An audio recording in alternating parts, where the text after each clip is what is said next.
Lei nº 9.109, de 29 de dezembro de 2009. Dispõe sobre custas e emolumentos e dá outras providências.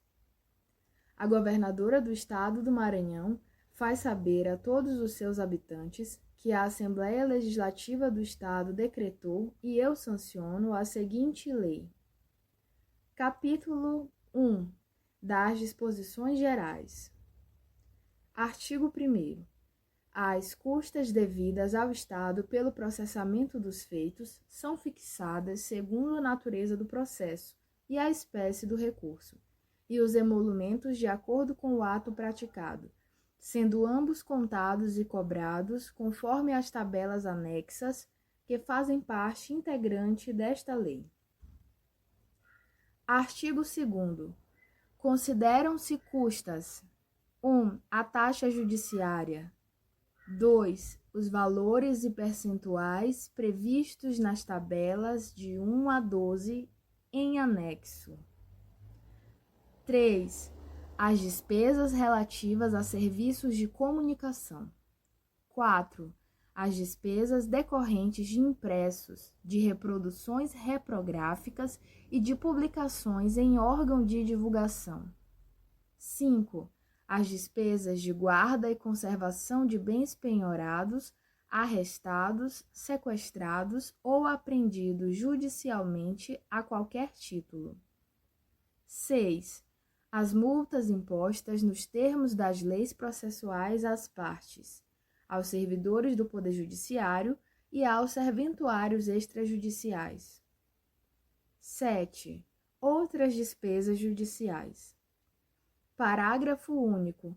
As custas serão arrecadadas através de boleto bancário acompanhado da devida conta, conforme regulamentação do Tribunal de Justiça em favor do Fundo Especial de Modernização e Reaparelhamento do Judiciário, FERJ. Artigo 3º. Consideram-se emolumentos as despesas decorrentes dos atos notariais e de registro praticados em razão de ofício, conforme incidência especificada nas tabelas 13 a 17 desta lei. Parágrafo único. Os emolumentos serão pagos diretamente ao titular da serventia extrajudicial mediante recibo. Artigo 3º-A. Nos protestos de certidão da dívida ativa da Fazenda Pública, os emolumentos previstos na tabela 17 desta lei serão pagos exclusivamente pelo devedor no ato elisivo do protesto ou na data do pedido de cancelamento do protesto, observados os valores vigentes a pedido do ato elisivo ou do pedido de cancelamento, incluída pela Lei nº 10.534 de 2016, publicada no DO Poder Executivo de 31/11/2016. Parêntese 1º. Não serão devidos emolumentos, taxas, nem quaisquer outras despesas pela Fazenda Pública credora, quanto esta solicitar a desistência ou o cancelamento do protesto por remessa indevida, bem como no caso de sustentação judicial, incluída pela Lei nº 10.534 de 2016, publicada no DO Poder Executivo de 31/11/2016. Parágrafo 2º. O pagamento e o parcelamento da dívida crédito após o envio da certidão da dívida ativa para o protesto não eximem o devedor do pagamento dos emolumentos e das despesas do protesto, incluída pela Lei nº 10.534 de 2016 e publicada no DO Poder Executivo de 31/11/2016. Terceiro, parte B. Quando as custas processuais e taxa judiciária forem apresentadas a protesto, bem como quando o credor for beneficiário da gratuidade da justiça, o recolhimento dos emolumentos e custas cartorárias será diferida para o momento do pagamento ou do cancelamento do protesto, às expensas do devedor, incluída pela Lei nº 10.534 de 2016 e publicada no Diário do Poder Executivo de 31 de 11 de 2016. Artigo 3º, parte C. O fato gerador dos emolumentos, caso ainda não recolhidos e apurados em auditoria, será a data da notificação para pagamento, devendo ser utilizada a tabela de emolumentos do ano vigente, incluída pela Lei 10.919 de 2018, publicada no Diário Oficial do Poder Executivo em 7 de 8 de 2018. Artigo 4º. O recolhimento das custas será certificado nos autos e o dos emolumentos cotados no próprio ato e à margem dos translados, certidões, instrumentos ou papéis expedidos, conforme tabela respectiva, apondo-se em ambos os casos a data do efetivo pagamento. Artigo 5º.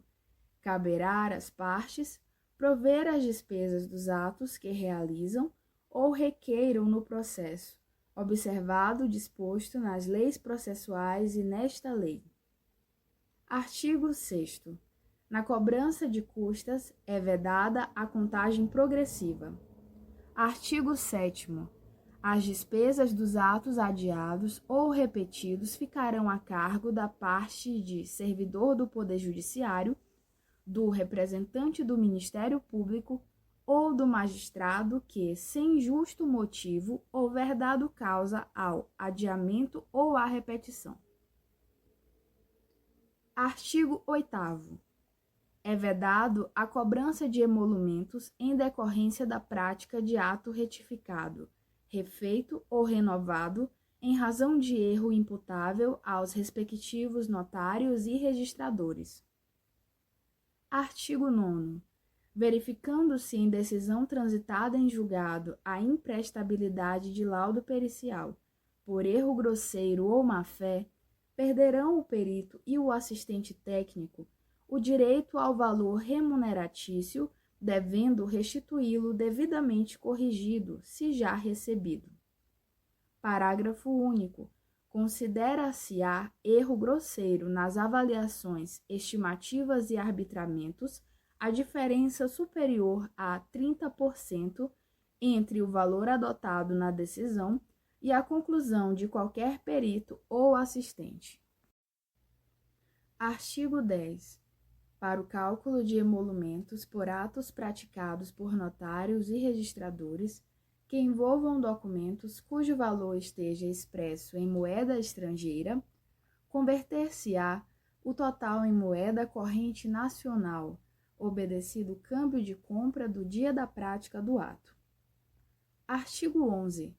Para o cálculo de emolumentos por atos praticados por notários e registradores que envolvam documentos cujo valor esteja expresso em produto agropecuário, converter-se-á o total dos produtos para moeda corrente nacional, obedecendo-se à cotação de mercado do dia da prática do ato. 11, parte A. Para o cálculo de custas judiciais, será considerado o valor da causa atualizada ao momento do lançamento, incluída pela Lei nº 10.534 de 2016 e publicada no Diário Oficial do Poder Executivo de 31 de 11 de 2016. Parágrafo único.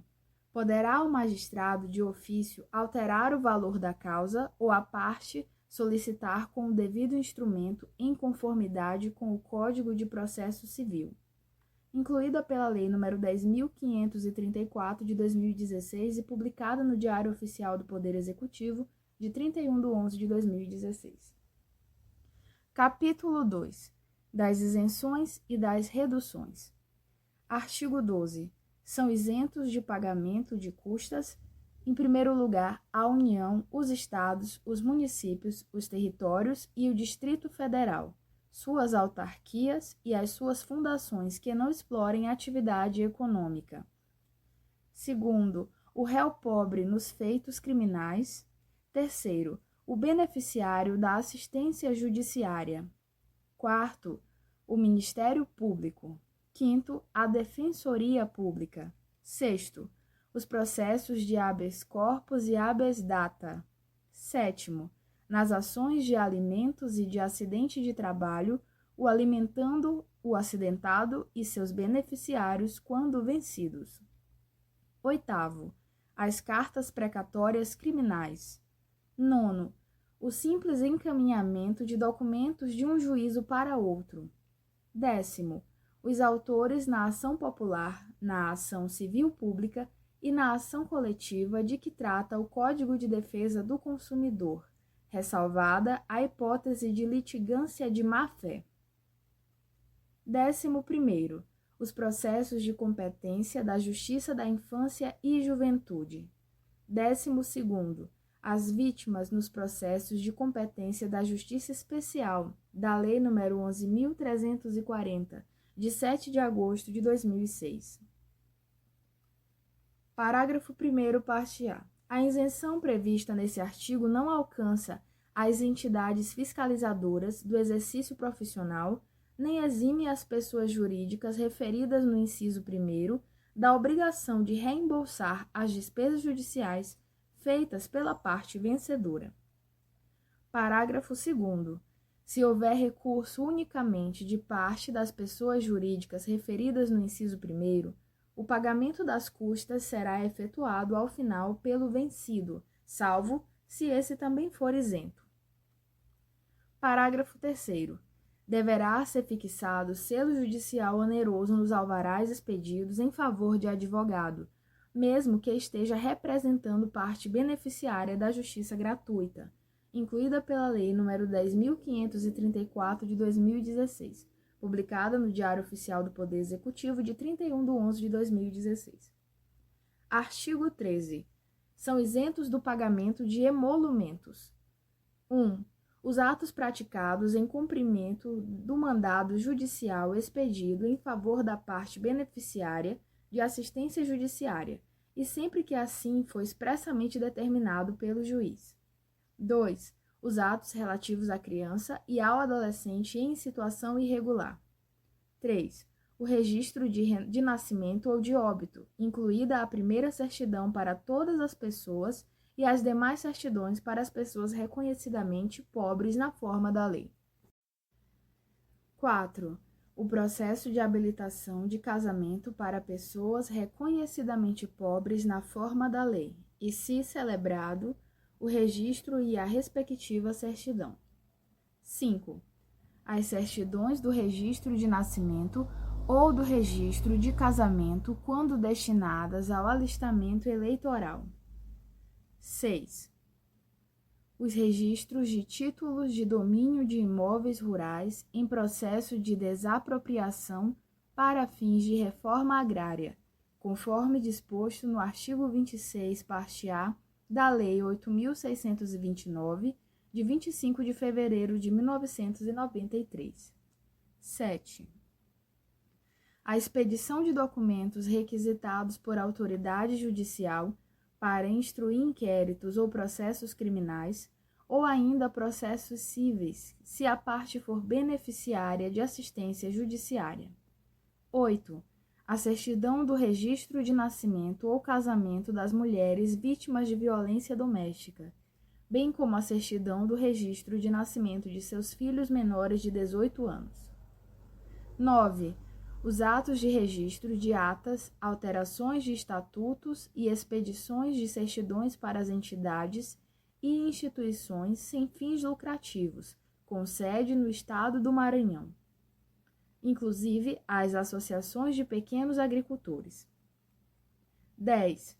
O Ministério Público Estadual, nos atos referentes às suas atribuições, primárias ou institucionais, no âmbito administrativo e jurisdicional, exceto no interesse secundário ou econômico. 11. A Defensoria Pública Estadual, nos atos referentes às suas atribuições, primárias ou institucionais, no âmbito administrativo e jurisdicional, exceto no interesse secundário ou econômico. 12. O procedimento de reconhecimento de paternidade no registro civil para as pessoas reconhecidamente pobres na forma da lei. Parágrafo 1º. O estado de pobreza referido nos incisos 5 e 6 será comprovado por declaração do próprio interesse ou arrogo em se tratando de analfabeto, nesse caso, acompanhada da assinatura de 2 testemunhas. Parágrafo 2º. Para a isenção prevista no inciso 9, as entidades e instituições ali referidas deverão comprovar cumulativamente o seu funcionamento há pelo menos um ano ininterrupto, o título de utilidade pública concedido por lei municipal, estadual ou federal, e a previsão no Estatuto do não recebimento de qualquer tipo de remuneração por parte dos seus dirigentes. Parágrafo 3º.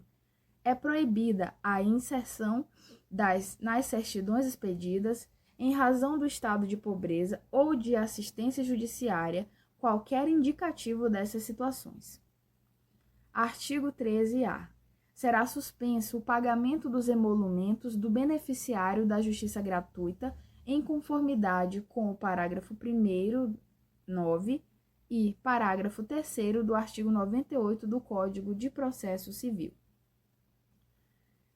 Inciso 1º. Havendo dúvida fundada quanto ao preenchimento atual dos pressupostos para a concessão de gratuidade, o notário ou registrador, após praticar o ato, pode requerer ao juízo competente para decidir questões notariais ou registrais a revogação total ou parcial do benefício ou a sua substituição pelo parcelamento de que trata o inciso 6º do artigo 98 do CPC. Inciso 2º. Revogado o benefício da justiça gratuita, a parte arcará com as despesas com emolumentos que, por conta dele, tiver deixado de adiantar. Capítulo 3. Da conta de custas e do respectivo pagamento. Artigo 14. A conta de custas deverá ser feita de acordo com as tabelas desta lei, as quais serão interpretadas restritivamente, cancelando-se a distribuição do processo, cujo autor não efetue o preparo no prazo de 30 dias. Inciso 1º. O preparo consistirá no recolhimento antecipado das custas e da taxa judiciária, salvo dispositivo de lei em contrário, e por decisão fundamentada do juiz diretor do fórum ou do juiz da causa. Inciso 2º. Na elaboração da conta de custas deverão ser discriminados todos os atos praticados e os valores a eles atribuídos, bem como os números dos itens e subitens das tabelas. Inciso 3º. Na Justiça de primeiro grau, o recolhimento antecipado das custas que trata o inciso 1º corresponderão aos itens constantes nas tabelas 4, processos civis, ou 5, processos criminais, dependendo da natureza da ação, acrescidos das tabelas 6, distribuição, e 7, contadoria. Inciso 4º. Na Justiça de segundo grau, o recolhimento antecipado das custas que trata o inciso 1º corresponderão aos itens constantes nas tabelas 1, área civil, ou 2, área criminal, dependendo de sua natureza, acrescidos das tabelas 3, distribuição, e 6, contadoria. 7. Contadoria. Inciso 5º. Também serão acrescidos os itens da tabela 11, oficial de justiça, e ou expedição de carta com aviso de recebimento, além de outras providências, caso solicitadas na petição inicial. Artigo 14, parte A. O fato gerador das custas judiciais, finais e iniciais, caso ainda não recolhidas, será o trânsito em julgado da sentença, devendo ser utilizada a tabela de custas do ano vigente. Artigo 14, parte B. Será suspenso o pagamento do adiantamento das custas, inclusive o preparo do beneficiário da justiça gratuita, em conformidade com o Código de Processo Civil. Parágrafo único. Deverá ser observada a possibilidade de redução de percentual, parcelamento e da gratuidade ser concedida para determinados atos judiciais antes de se conceder a gratuidade integral. Artigo 15. Na reconvenção, as custas corresponderão à metade do valor fixado nas tabelas anexadas a esta lei. Artigo 16. No caso de redistribuição do feito no Estado do Maranhão, em virtude do reconhecimento de incompetência, não haverá devolução nem nova cobrança de custas. Artigo 17. A extinção do processo em qualquer fase não desobriga do pagamento das custas exigíveis e nem permite a restituição. 17, parte A. Revogado o benefício da justiça gratuita, a parte arcará com as despesas processuais que por conta dele tiver deixado de adiantar. Em caso de má-fé, a parte poderá ser condenada a pagar até o décuplo do valor a título de multa, que será revestida em benefício do Fundo Especial de Modernização e Reaparelhamento do Judiciário, FERJ, e poderá ser inscrita em dívida ativa do Estado. Artigo 18. O abandono ou a desistência do processo e a transação que lhe ponha termo não implicam em desoneração das custas devidas ou na restituição das recolhidas. Artigo 19. Se cada litigante for, em parte, vencedor e vencido, serão recíprocas e proporcionalmente distribuídas e compensadas entre eles as despesas. Parágrafo único. Se um litigante decair da condição de autor ou réu, os vencidos responderão pelas custas. Artigo 20. Concorrendo diversos autores ou diversos réus, os vencidos responderão proporcionalmente pelas custas. Artigo 21. Se o processo terminar por desistência ou reconhecimento do pedido, as custas serão pagas pela parte que desistiu ou reconheceu. Inciso 1. No caso de desistência, as partes poderão acordar quanto ao pagamento das custas. Inciso 2. Havendo transação, as custas serão divididas igualmente, salvo se de outra forma for convencionado pelas partes. Inciso 3. Se a transação ocorrer antes da sentença, as partes ficam dispensadas do pagamento das custas processuais remanescentes, se houver. Artigo 22. Vencido o assistido, o assistente será condenado nas custas, em proporção à atividade que tiver exercido no processo. Artigo 23. Nos processos cujo valor da causa resultar inferior ao da liquidação, o vencedor deverá, para iniciar a execução ou nela prosseguir, complementar as custas devidas, com base no valor então apurado ou estabelecido em condenação definitiva. Artigo 24. Nos recursos, o pagamento efetuado por um recorrente não aproveita aos demais, salvo se for único e apresentado pelo mesmo advogado. Artigo 25. As custas devidas ao segundo grau serão pagas no prazo pelo recorrente no juízo a qual ad quem conforme dispuser a lei, sob pena de deserção. Parágrafo único. São isentos de preparo: 1º, as remessas; 2º, as pessoas relacionadas no artigo 12, inciso 1, 2, 3, 4, 5, 10 e 12. 3º, os conflitos de jurisdição, de competência e de atribuições suscitados por autoridade judiciária ou pelo Ministério Público. Artigo 26. Antes de proceder ao arquivamento dos processos findos, o contador judicial ou quem lhe exerça as funções apurará as custas e as despesas processuais finais, de acordo com o que determinar a sentença ou o acórdão, elaborando demonstrativo de cálculo ou certificando nos autos sobre a inexistência de custas ou despesas a serem recolhidas. Inciso 1º. O processo será imediatamente arquivado no sistema de controle processual, caso não existam custas e ou despesas processuais finais a recolher. Inciso 2º. Existindo custas ou despesas processuais finais a recolher, de valor igual ou inferior a R$ 300 na comarca de São Luís, igual ou inferior a R$ 200 nas comarcas de entrância intermediária e igual ou inferior a R$ 100 nas comarcas de entrância inicial. O contador judicial ou quem lhe exerça as funções lançará os dados da dívida em sistema informatizado do FERJ, autorizando eletronicamente a baixa e o arquivamento do processo. Inciso 3º.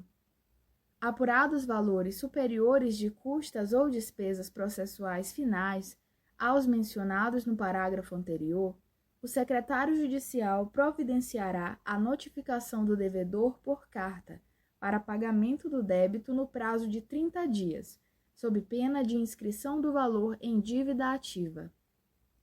Inciso 4º. Ocorrendo o pagamento no prazo, os comprovantes serão anexados ao processo para fins de baixa e arquivamento dos autos. Inciso 5º.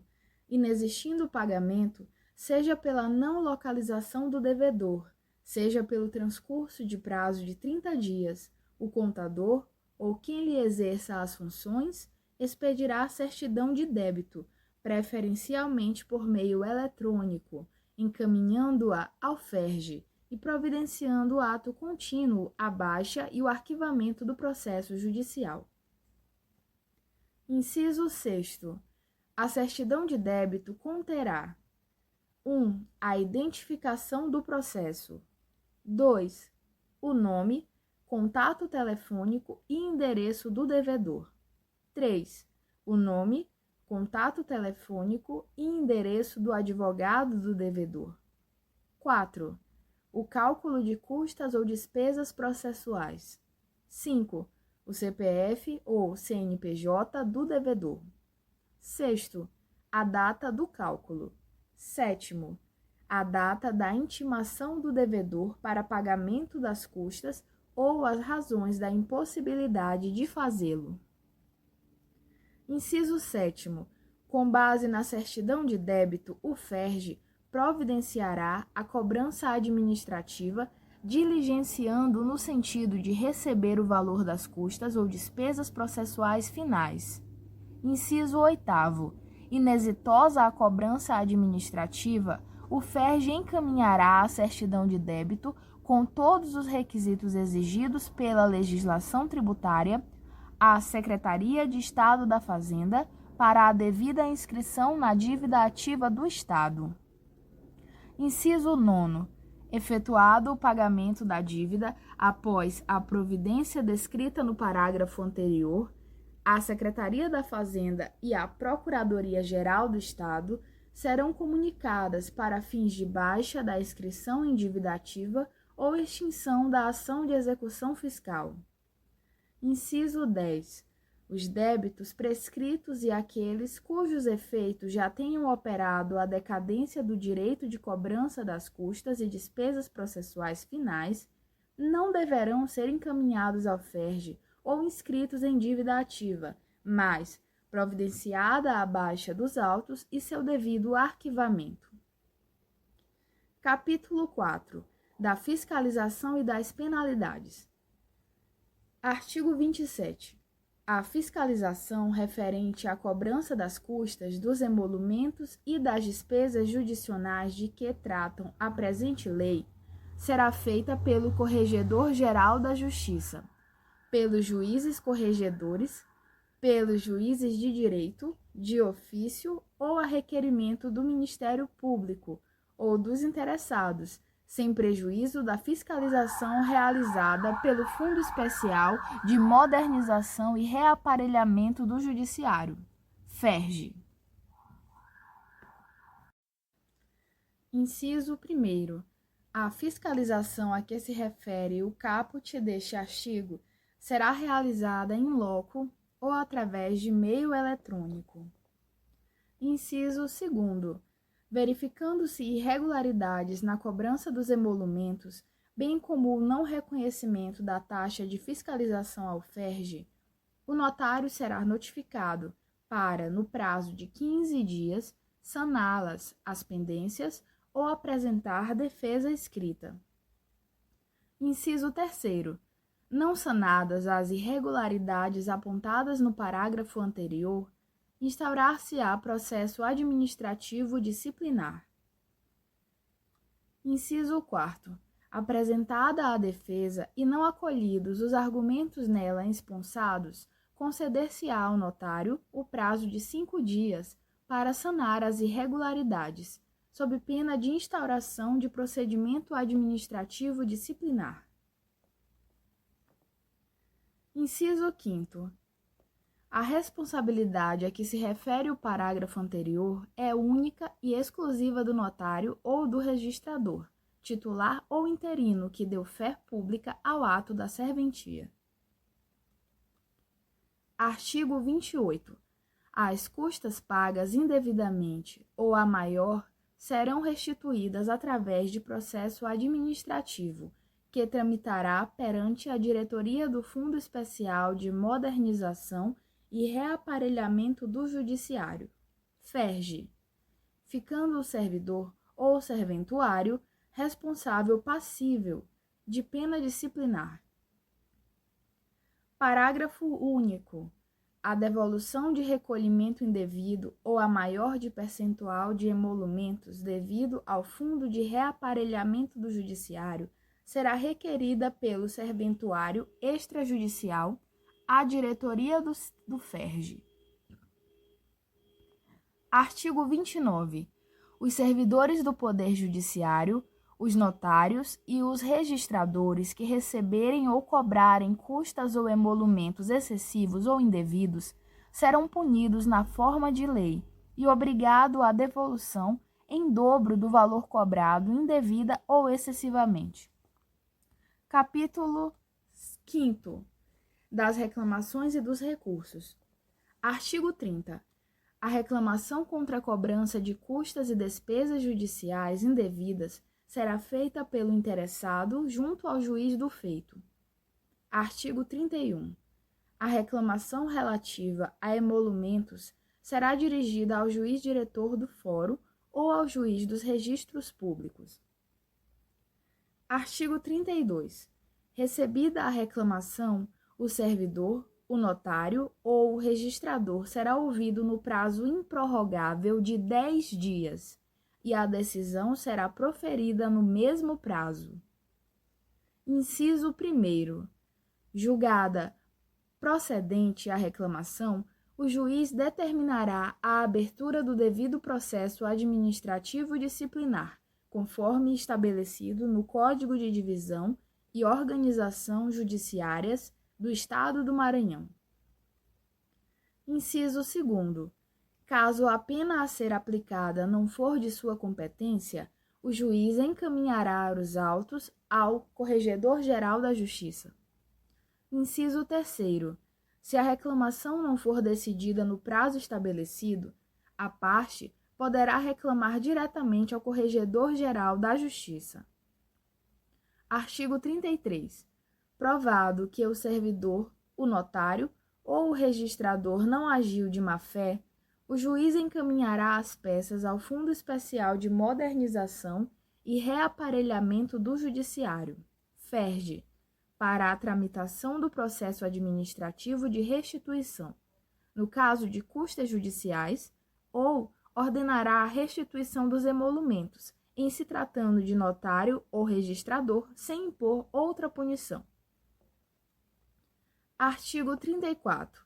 Das decisões, das reclamações e do processo administrativo disciplinar e da imposição de penas, caberá recurso ao Corregedor-Geral da Justiça, conforme estabelecido no artigo 133 do Código de Divisão e Organização Judiciárias do Estado do Maranhão. Parágrafo único da responsabilidade a que se refere. Artigo 35. Quando a reclamação for contra servidor da Secretaria do Tribunal de Justiça, a competência para conhecê-la será do presidente do tribunal. Capítulo 6. Das disposições finais e transitórias. Artigo 36. É obrigatória a exposição permanente e de forma visível nas serventias do Registro Civil das pessoas naturais do Estado do Maranhão e em local de acesso ao público, de cartazes legíveis com a informação da gratuidade do registro civil e de óbito. Artigo 37. O limite geral máximo das custas judiciais é de R$ 10.441,20 e dos emolumentos extrajudiciais é de R$ 14.742,10 no Estado do Maranhão.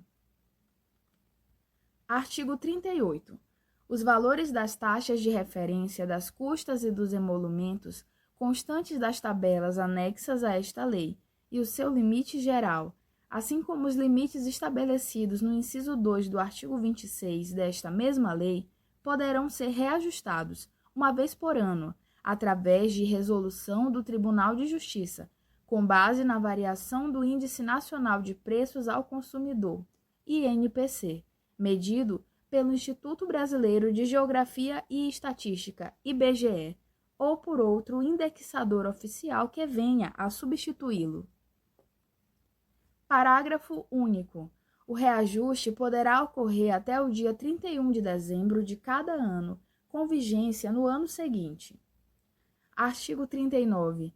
A alteração dos valores das tabelas só se aplicará às custas e emolumentos ainda não pagos, não se incluindo os depósitos totais ou parciais já realizados e parcelas já pagas. Artigo 40. Essa lei entra em vigor após 90 dias da data de sua publicação, revogadas as leis número 6.584, de 15 de janeiro de 1996, e a lei número 6.760, de 6 de novembro de 1996, e as demais disposições em contrário. Mando, portanto, a todas as autoridades a quem o conhecimento e a execução da presente lei pertencerem, que a cumpram e a façam cumprir, tão inteiramente como nela se contém. O excelentíssimo senhor secretário-chefe da Casa Civil a faça publicar, imprimir e correr. Palácio do Governo do Estado do Maranhão, em São Luís, dia 29 de novembro de 2009. 188 da Independência e 121 da República. Rosiana Sarney, governadora do Estado do Maranhão. João Guilherme de Abreu, secretário-chefe da Casa Civil. Luciano Fernandes Moreira, secretário de Estado da Administração e Previdência Social.